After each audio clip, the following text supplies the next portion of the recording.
जय हिंद साथियों, आज की इस वीडियो में हम बात करने वाले हैं एसएससी जीडी 2025 न्यू वैकेंसी के बारे में। साथियों, आप सबको पता होगा जो एसएससी जीडी की पिछली वैकेंसी आई थी उसमें काफ़ी कम पदों पर भर्ती निकली थी। लेकिन साथियों, गुड न्यूज़ आया है, अब की बार जो पदों पर भर्ती आएगी लगभग साथी 46,617 पदों पर भर्ती देखने को मिलेगी। तो साथियों, अगर आप लोग एसएससी जीडी की तैयारी नहीं कर रहे हैं तो करना शुरू कर दीजिएगा। इस बार आपको काफ़ी ज़्यादा पदों पर भर्ती देखने को मिलेगी। तो साथियों, इस वीडियो में हम आपको सभी जानकारी देंगे, ए टू जेड जानकारी बिल्कुल सरल भाषा में बताएंगे। फॉर्म भरने से लेकर आपका सिलेक्शन तक किस किस प्रोसेस से गुजरना पड़ता है, सारी जानकारी आपको देंगे। जैसे साथी आपका फॉर्म अप्लाई कब होगा, एग्ज़ाम की फ़ीस क्या होती है, एज लिमिट क्या मांगा जाता है, एग्ज़ाम आपका किस महीने में होगा, क्वालिफिकेशन क्या होता है, सिलेक्शन प्रोसेस किस तरीके से है, पिछला कट ऑफ क्या गया था, सैलरी क्या मिलती है, सब कुछ इस वीडियो में हम आपको बताने वाले हैं। तो साथियों, अगर आपने चैनल को सब्सक्राइब नहीं किया है तो चैनल को अभी सब्सक्राइब कर लो। इसी तरह से नई नई वैकेंसी के बारे में आपको अपडेट मिलता रहता है। तो साथियों, आइए हम सबसे पहले हम बात करते हैं कि इसमें टोटल पोस्ट इस बार कितनी निकली है। तो देखिए साथी, जो टोटल पोस्ट इस बार निकल कर आ रही है वो है 46,617। तो 46,617 पदों पर इस बार आपको भर्ती देखने को मिलेगी। अगर हम इसके साथ ही पोस्ट वाइज वैकेंसी की बात करें, जिसमें आपको पता होगा इसमें अलग अलग पोस्ट होती हैं, तो किस पोस्ट में कितनी वैकेंसी है वो भी आपको बता देते हैं। इसमें साथ ही आप देखेंगे मेल और फीमेल की अलग अलग पदों पर भर्ती निकलती है, जिसमें आपका बीएसएफ के टोटल जो पोस्ट है वो 10,227 पदों पर भर्ती है। सीआईएसएफ में जो है 11,558 पदों पर भर्ती है। सीआरपीएफ में 9,301 पद हैं। एसएसबी में जो है 1,884 पद हैं। आईटीबीपी में जो है 5,327 हैं। एआर की जो पोस्ट है 2,948 है। एसएसएफ की जो पोस्ट है 222 है। तो ये आपका मेल कैंडिडेट के लिए पदों पर भर्ती थी। अगर वहीं हम फीमेल की बात करें तो बीएसएफ में टोटल 1,849 वैकेंसी हैं। सीआईएसएफ में 2,074 पदों पर भर्ती है। सीआरपीएफ में 109 पद हैं।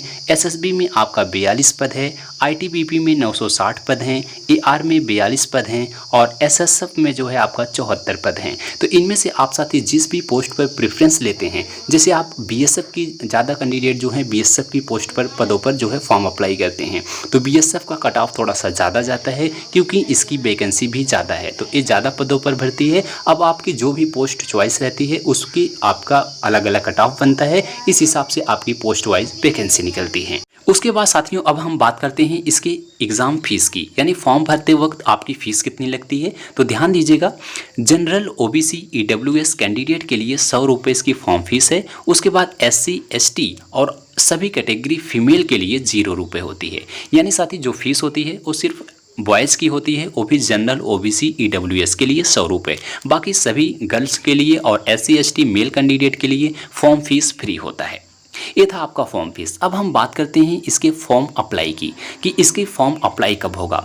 तो ध्यान दीजिएगा साथी, इसका जो फॉर्म अप्लाई होगा वो 27 अगस्त से 27 सितंबर तक, यानी 1 महीने तक इसका फॉर्म अप्लाई होता है। 27 अगस्त से इसका फॉर्म फिलअप होना स्टार्ट हो जाएगा। उसके बाद अगर एज लिमिट की बात करें, जो ढेर सारे कैंडिडेट का डाउट होता है कि एज लिमिट इसमें कब से काउंट की जाती है, ध्यान दीजिएगा 18 से 23 साल आपकी एज होनी चाहिए। अगर आपकी एज 18 से 23 के बीच में है तो आप फॉर्म को अप्लाई कर सकते हैं। आपको एज रिलैक्सेशन भी देखने को मिलता है। 3 साल का एज रिलैक्सेशन आपको ओबीसी कैटेगरी में मिलता है। 5 साल का एज रिलैक्सेशन आपका एससी एसटी के लिए मिलता है। अगर आप ओबीसी और एससी एसटी के हैं तो 3 और 5 आप लोग एक्स्ट्रा कर लीजिएगा 18 से 23 के बीच में।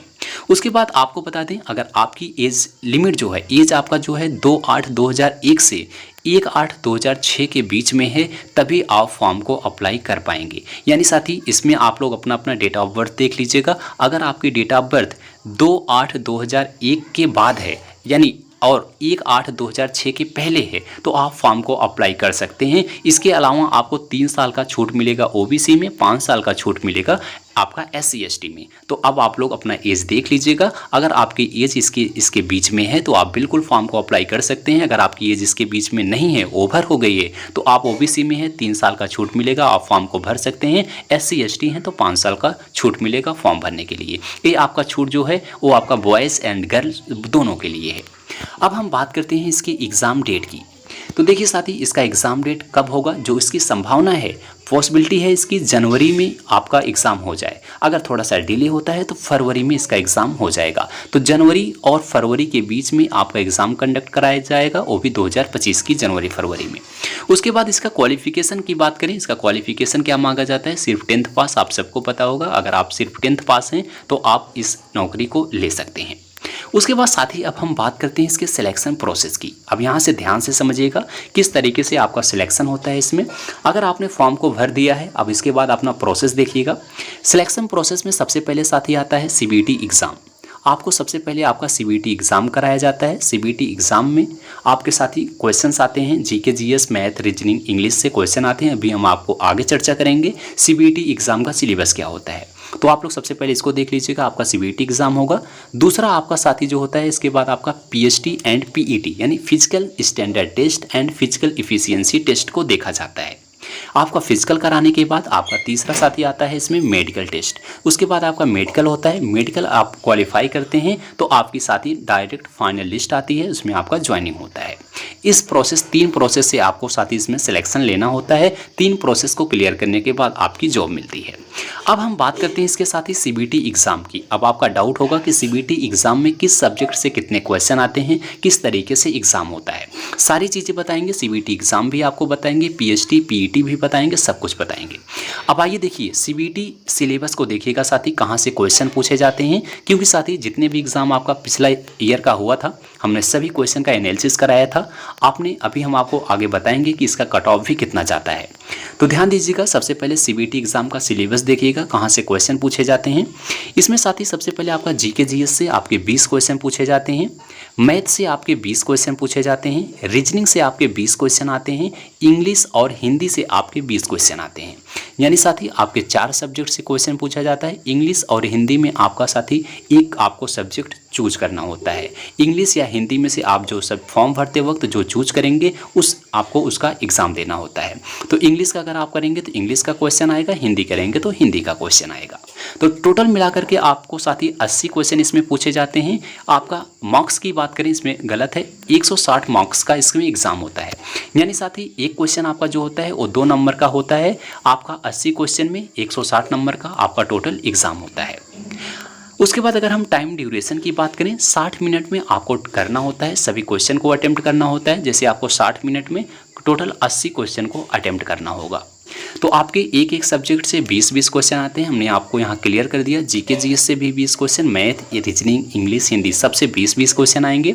टोटल 80 क्वेश्चन 160 नंबर का होता है। 1 घंटे की टाइम मिलती है। निगेटिव की मार्किंग की बात करें साथी, पहले आपका जो निगेटिव मार्किंग होता था वो आपका 1/4 होता था। यानी साथी अगर आपका एक क्वेश्चन जो है 2 नंबर का है, इसमें आपका 0.5 निगेटिव मार्किंग था। लेकिन साथी पिछले बार से इसका निगेटिव मार्किंग कम कर दिया गया है, 0.25 की निगेटिव मार्किंग कर दी गई है, जो कि अपने आप में बहुत ही अच्छा है। आप अब जो है सभी क्वेश्चन को अटेम्प्ट कर सकते हैं। इसमें आप देखेंगे 0.25 का मतलब हो गया 1/8 यानी 1/8 निगेटिव मार्किंग हो गया। जैसे साथी आप एक क्वेश्चन को एक क्वेश्चन को अगर 8 क्वेश्चन में एक क्वेश्चन को आप सही करते हैं और 7 क्वेश्चन को गलत करते हैं, फिर आपका एक क्वेश्चन गलत होता है। पहले यही आपका 0.5 यानी 1/4 पहले था, अब यही 1/8 हो गया। देखिए आधा का फ़र्क हो गया है। निगेटिव मार्किंग नाम मात्र की बची हुई है। अब आप लोग 80 क्वेश्चन में से 80 क्वेश्चन को भी अटेम्प्ट कर सकते हो। तो ये था साथी आपका CBT एग्ज़ाम। CBT एग्ज़ाम में ये आपके एग्ज़ाम में क्वेश्चन पूछे जाते हैं। इस एग्ज़ाम को क्लियर करने के बाद आपका PET और PST होता है। अब हम बात करते हैं PET और PST के बारे में। ध्यान दीजिएगा, जो भी कैंडिडेट आपका CBT एग्ज़ाम क्लियर करते हैं उनका PET PST होता है। PET PST में क्या क्या होता है वो भी हम आपको बता देते हैं। जैसे साथी इसमें सबसे पहले आपकी हाइट को मापा जाता है, चेस्ट को मापा जाता है, रनिंग कराई जाती है। तो ध्यान दीजिएगा, जो इसमें साथी हाइट मेजरमेंट की जाती है वो आपका 170 सेंटीमीटर लेते हैं। तो हाइट में अगर आपका 1 सेंटीमीटर भी कम है तो यहाँ भी आप जो है आउट हो जाएंगे। तो 170 सेंटीमीटर मेल कैंडिडेट का होना चाहिए। उसके बाद 162 सेंटीमीटर जो होता है साथ ही सिर्फ एसटी कैंडिडेट के लिए होता है। बाकी आपका जनरल, ओबीसी, ईडब्ल्यूएस, एससी का जो भी हाइट होता है मेल कैंडिडेट का वो 170 सेंटीमीटर लेते हैं। एसटी के लिए थोड़ा सा छूट होता है 162 सेंटीमीटर का मेल कैंडिडेट के लिए। वहीं फीमेल की बात करें तो 157 सेंटीमीटर हाइट मापी जाती है जनरल, ओबीसी, ईडब्ल्यूएस, एससी के लिए। एसटी के थोड़ा सा छूट मिलती है, गर्ल्स में 150 सेंटीमीटर हाइट होनी चाहिए। ये आपका हाइट था। उसके बाद अगर हम चेस्ट की बात करें, चेस्ट में जो मेजरमेंट किया जाता है 80 सेंटीमीटर आपका चेस्ट होना चाहिए। 80 सेंटीमीटर किसका आपका मेल कैंडिडेट में जनरल, ओबीसी, ईडब्ल्यूएस, एससी का। और एसटी के लिए थोड़ा सा छूट होता है 76 सेंटीमीटर एसटी कैंडिडेट के लिए होना चाहिए। उसके बाद आपका गर्ल्स की बात करें, गर्ल्स में चेस्ट मेजरमेंट नहीं किया जाता है। उसके बाद तीसरा आता है आपका रनिंग। तो साथ ही इसमें रनिंग कराई जाती है, 5 किलोमीटर की रनिंग होती है 24 मिनट में। आपको सभी के लिए आपको 24 मिनट मिलेगा, यानी आप general, OBC, EWS, SC, ST किसी भी कैटेगरी से बिलोंग करते हैं तो आपको 24 मिनट ही मिलेंगे 5 किलोमीटर रनिंग पूरा करने के लिए। अब उसके बाद गर्ल्स की बात करें तो 1.6 यानी 1600 मीटर की रनिंग कराई जाती है। 8.5 मिनट की टाइम इसमें दिया जाता है। तो रनिंग अगर आप थोड़ा सा प्रैक्टिस करेंगे तो रनिंग आप आराम से कर सकते हैं।